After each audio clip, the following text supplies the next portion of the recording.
Roger, roger. It's unfair. We would be honored if you would join us. Hey everyone, what is going on? So finally, I know it's been about 4 months now, and I'm back with part 2 of 4 for What If I Wrote The Last Jedi. Now, first to reiterate, of course, I'm not trying to dog Rian Johnson or put down Lucasfilm in any way. Of course, this is just another fan fiction for you all to enjoy, and something that has been asked by many of you for me to continue and complete. So here is the part 2 of part 4. Now, for those of you who don't know, I am in the process of making a Vader fan film web series. I'm sure a lot of you know by now. I've put a lot of time and resources into this, so if you do want to support the channel and everything I do for future videos, please go down to the Patreon below and check it out. Now keep in mind, we're starting off from the end of this video here, so if you haven't checked it out, I'm going to link it down below, or you can just go find it through my channel right now. It's on the homepage. So without further ado, let's begin today's new fanfiction. As Rey begins to tell Luke that Ben is at the top of the First Order with Supreme Leader Snoke, that Leia sent her there to be trained by him and to bring him back, he says, "There's no time for that. You need to go back to them, to Leia, and tell her to go to Bespin and speak to a man named... Why am I telling you this?" Luke turns to Chewbacca. "Chewie, get Lando. Get him to Leia. Go, now!" As Chewie leaves immediately back down the steps of the Falcon, he roars for Rey to come with him, as she steps towards Luke, asking him if he'll come with them or not. He speaks to her while looking at the ground, softly but full of strength, as if it had been dormant for years. "I can't go. Not yet. There's something I need to do first. This has gone far enough. What have I done? Locked myself away on this island, ashamed of my own failures to not turn Ben into what I feared. That's not the way of the Jedi. That's a coward. And I am a Jedi, like my father." Luke paused and turned to face the distance, his face beginning to frown. "My father." "Go with Chewie, you're wasting time." "But I need to learn the Force. I need it. It's been calling me my whole life. I just want to understand it." "Fine," says Luke. "Your first lesson is to follow your intuition. Feel the Force within you. You won't have to look far. It's in you and the land, it's in the skies and the sea. Be receptive to its energy, and in time, you will learn to control its power, if you can. Now go!" As Rey watches Luke turn away to his hut, she hesitantly leaves with Chewie, the sun beginning to set on the darkening planet. As the Falcon flies away from Ahch-To, Luke stops as he enters through the door to his home, as the wind blows strongly through his hair and cloak. "How long have you been standing there?"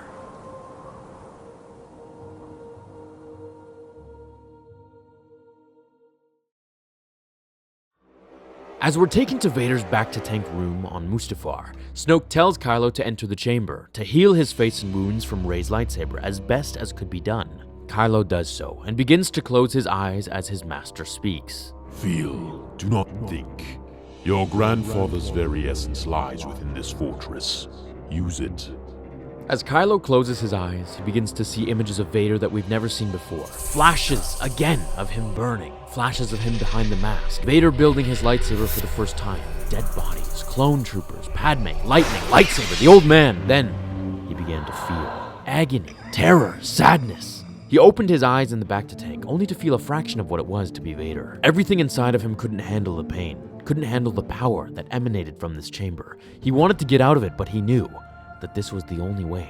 He needed more. Kylo closed his eyes. He went deeper into these visions. As Snoke walked down the steps, he entered the catacombs of Vader's castle. This was where he got his obsidian ring, inscribed with the ancient Dwarti.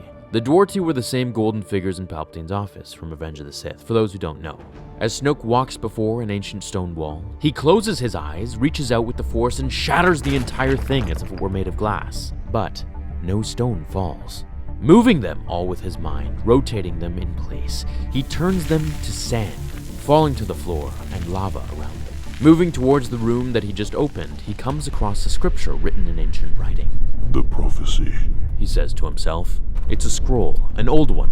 Could this be the ancient prophecy of the Chosen One, or something else? But why was it here? Retrieving what he needed, Snoke walks up to Vader's chamber to gather Kylo and take him back to his ship, to observe his training. Walking through the door, he notices all of the glass of the back-to-tank suspended in the air, along with the liquid flowing perfectly in shape around Kylo. His eyes closed, deep in a trance. Snoke summons Kylo's lightsaber without making a sound, the Force guiding it from the corner of the room as he floats it to Ben's head and ignites it. It was as if time slowed down itself, at least for Kylo. He instinctively knew what was going on and moved his head back to avoid the saber's fire. The sparks an inch from his face as he raised his hand to grab his weapon. The glass and Bacta fluid dropping to the floor as Snoke separated it with his mind, walking to his apprentice. You have learned well, boy. Come, we're leaving.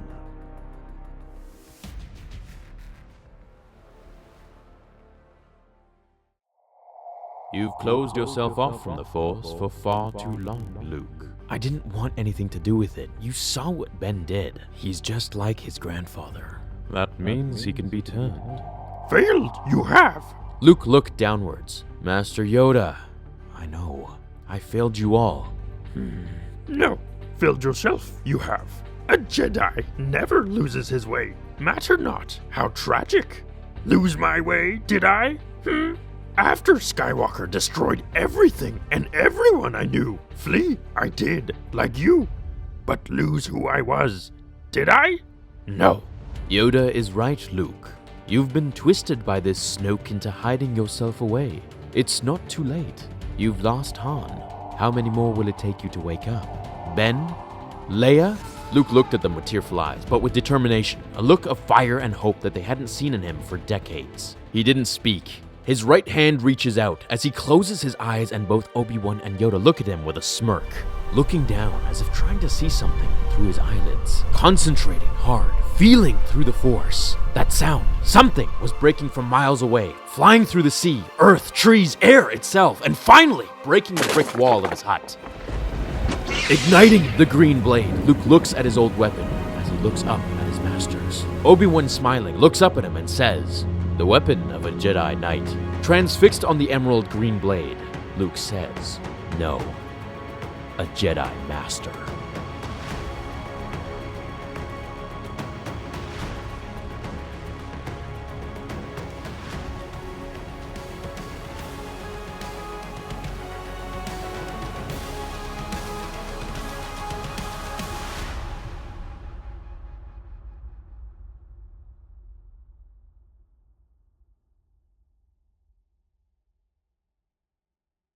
Well, there you are, guys. I know 4 months just for that, but it really took a while for me to create something that was not tacky or lame, but something that was very heartfelt and kind of gets the point across, but also leaves you wanting more for part 3. Now, I hope, obviously, part 3 won't take me another 4 months, but as you know, I am very, very busy with this whole Vader web series that I'm trying to create and pay for myself. So if you guys have suggestions, I will be taking all of your suggestions down below in the comments. So let me know, what do you think should happen from here?